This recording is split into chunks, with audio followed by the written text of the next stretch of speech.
आजकल की भाग-दौड़ भरी जिंदगी में रेडी टू ईट खाना मतलब खाने के लिए तैयार भोजन कितनी बड़ी राहत है ना? ऑफिस का लंच हो या फिर कोई झटपट नाश्ता, ये हमारी जिंदगी को कितना आसान बना देते हैं। पर क्या कभी सोचा है कि इस सुविधा के पीछे एक कितनी जटिल और जोखिम भरी कहानी छिपी हो सकती है? हमारे हाथ में आने से पहले ये बिल्कुल साधारण सा दिखने वाला खाना एक बहुत ही लंबी और जोखिम भरी यात्रा तय करता है। तो चलिए आज इस राज से पर्दा उठाते हैं और इस छुपी हुई यात्रा के हर पहलू को समझते हैं। रेडी टू ईट यानी आरटीई फूड वो होता है जिसे हम सीधे पैकेट से निकालकर खा सकते हैं। और यहाँ सबसे बड़ी बात क्या है, इसे घर पर पकाया नहीं जाता। मतलब बैक्टीरिया को मारने का जो आखिरी मौका, जिसे किल स्टेप कहते हैं, वो हमारे पास होता ही नहीं। इसीलिए इसकी सुरक्षा की 100% जिम्मेदारी बनाने वाले पर होती है। इस पूरी पड़ताल में हम एक आरटीई प्रोडक्ट की पूरी यात्रा को देखेंगे, उसके बनने से लेकर हमारे खरीदने तक। हम इसकी कहानी को इन 6 हिस्सों में समझेंगे। पहला, रेडी टू ईट का असल जोखिम क्या है। दूसरा, प्रोसेसिंग प्लांट के अंदर क्या होता है। तीसरा, इसमें मानवीय कारक की क्या भूमिका है। चौथा, वो खतरनाक कोल्ड चेन क्या है। पांचवां, रिटेल स्टोर में क्या जोखिम है। और आखिर में एक सुरक्षित प्लेट तक पहुंचने का रास्ता क्या है। तो कहानी शुरू होती है सबसे बड़े सवाल से। आखिर आरटीई भोजन के साथ ये बुनियादी सुरक्षा चुनौतियां हैं क्या? देखिए, क्योंकि सुरक्षा का पूरा बोझ बनाने वाले पर है, नियम बहुत सख्त हैं। उन्हें ऐसे पक्के तरीके अपनाने होते हैं जो खतरनाक कीटाणुओं को खत्म कर सकें। उन्हें अपने प्लांट के माहौल की लगातार निगरानी करनी होती है और किसी भी खतरे को होने से पहले ही रोकने के लिए मजबूत कंट्रोल सिस्टम बनाने पड़ते हैं। तो चलिए अब दरवाजा खोलते हैं प्रोसेसिंग प्लांट का, जहां से इस खाने की सुरक्षा की यात्रा शुरू होती है। ये सुरक्षा की पहली और सबसे जरूरी लड़ाई का मैदान है।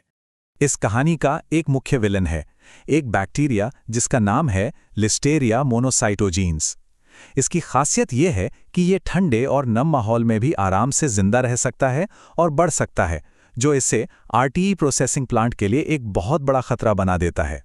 अब लिस्टीरिया जैसे शातिर दुश्मन से लड़ने के लिए सफाई के तरीके भी बदलने पड़े। जहां पहले सिर्फ गीली सफाई और केमिकल का इस्तेमाल होता था, वहीं अब कंपनियां ड्राई स्टीम क्लीनिंग जैसे नए तरीके अपना रही हैं। ये उन दरारों और कोनों में छिपे बैक्टीरिया को भी भाप से खत्म कर देती हैं, जहां पहुंचना मुश्किल होता है। देखिए, मशीनें और तकनीक अपनी जगह हैं, पर असली खेल तो इंसानों का है। खाद्य सुरक्षा की सबसे मजबूत या कहूं सबसे कमजोर कड़ी इंसान ही है। अब ये शब्द सुनिए, ग्लव जूस। सुनने में थोड़ा अजीब है ना? पर यह एक बहुत असली और गंभीर समस्या है। जब कर्मचारी घंटों तक दस्ताने पहने रहते हैं, तो उनके हाथों का पसीना अंदर जमा हो जाता है, जो बैक्टीरिया के लिए घर जैसा बन जाता है। और सोचिए, अगर वो दस्ताना फट गया तो सारा कंटामिनेशन यानी संदूषण सीधे खाने में जा सकता है। इसीलिए सिर्फ नियम बना देना काफी नहीं है। कंपनियों को एक ऐसा माहौल, एक ऐसी संस्कृति बनानी होगी जहां हर कर्मचारी फूड सेफ्टी को सिर्फ एक नियम नहीं, बल्कि अपनी निजी जिम्मेदारी समझे। ये सिर्फ डर से नियम मानने वाली बात नहीं है, बल्कि उससे अपना काम समझने वाली बात है। चलिए, अब हमारा खाना फैक्ट्री से बाहर निकल चुका है और अब शुरू होती है एक रेस, वक्त और टेम्परेचर के खिलाफ। इसे ही कोल्ड चेन कहते हैं। एक आरटीई प्रोडक्ट प्लांट से हमारे पास की दुकान तक पहुंचने में कई पड़ावों से गुजरता है। सोचिए, ये एक रिले रेस की तरह है। प्लांट से डिस्ट्रीब्यूशन सेंटर, फिर ठंडे ट्रक में और आखिर में स्टोर के पिछले हिस्से तक। अगर इस चेन में कहीं भी जरा सा भी तापमान ऊपर नीचे हुआ तो बैक्टीरिया को बढ़ने का मौका मिल जाता है। ये बात बहुत गहरी है। इसका मतलब है कि सिर्फ फ्रिज में रख देना काफी नहीं है। असली चुनौती ये है कि हर कदम पर तापमान के इस दुरुपयोग को, यानी टेम्परेचर के बिगड़ने को रोका जाए। सफर लगभग पूरा हो चुका है, खाना दुकान तक पहुंच गया है, लेकिन कहानी अभी खत्म नहीं हुई है। असल में आखिरी खतरा तो यहीं हमारी नजरों के सामने छिपा हो सकता है।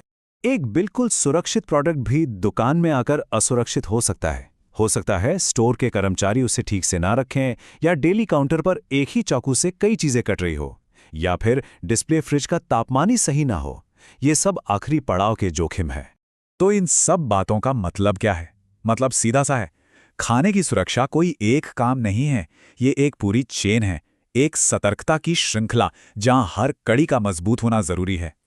ये चार्ट देखिए, ये सब कुछ साफ कर देता है। प्रोसेसिंग, इंसानों की हैंडलिंग और टेम्परेचर कंट्रोल, इनमें से कोई भी 99% नहीं हो सकता। हर एक को 100% होना ही पड़ेगा। अगर एक भी कड़ी कमजोर हुई तो पूरी चेन टूट जाती है।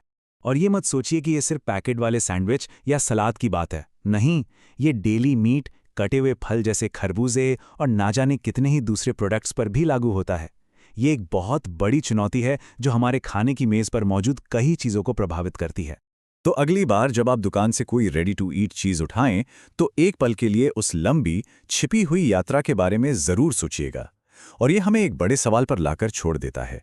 जैसे जैसे हमारा खाना और ज्यादा सुविधाजनक होता जा रहा है, हम ये कैसे पक्का करें कि सुविधा और सुरक्षा के बीच सही तालमेल बना रहे।